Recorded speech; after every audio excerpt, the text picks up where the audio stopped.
So when businesses shut down during the pandemic, liquor sales skyrocketed across the country. Back in March, statistics show sales up 54% over the previous year. But for those already struggling with substance abuse, it could feel like they have nowhere to turn.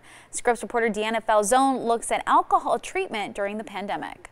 This is the perfect terrible storm. Not only do you have the stress of the disease, you have the financial stresses that are going on, you have families that are closer together. The last several months have been anything from ordinary, added stressors for all of us in one way or another, and everyone finds different ways to cope. We also know that the absolute amount of alcohol use has gone down because the bars are closed.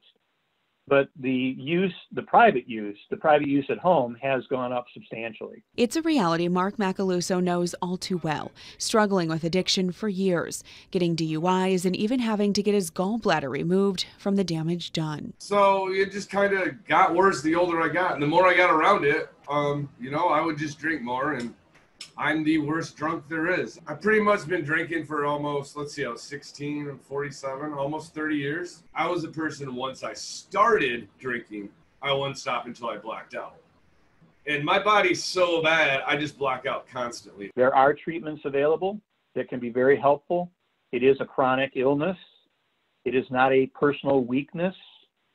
It is a biologic problem, just like diabetes, just like heart disease, just like cancer, if you want to think about it that way, because it will kill you if you don't get some help. For Mark, it's been a long battle that he knows could have turned a lot worse during this pandemic. And then COVID hit and my job closed. It was probably the worst 3 months of my life ever. And somehow I didn't drink. You would think with all the depression and all the stress and all that I would be getting hammered, but I didn't. I went back to who I knew what worked years ago. So I've been sober ever since. I'm going on 4 months. I don't know the date exactly, but it's around 4 months. He credits the help he's received. I'm going to counseling, proud of it. Actually, everyone should go see a counselor. Should be mandatory, actually. But I'm getting my life back together slowly. It's why Dr. William Beecroft, Medical Director for Behavioral Health at Blue Cross Blue Shield of Michigan, says it was so important to adapt to these times and work with providers to launch home-based substance use disorder treatments. So it's not new stuff, but being able to add the telemedicine technology to it and the ability to do some of these interventions at home with home infusion. Allowing patients to undergo detox and treatment at home through working with doctors, social workers, conducting vital signs checks and virtual group therapy sessions.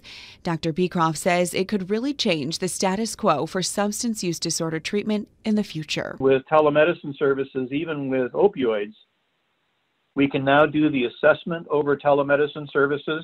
We can start medically assisted treatment. We can get them into the IOP, partial hospital programming, do the detox even as an outpatient if we need to. Opening up more opportunity for people to finally get the help they need. You just have to have a mindset to do it. Anyone can stop drinking, but you have to put the mindset to do it.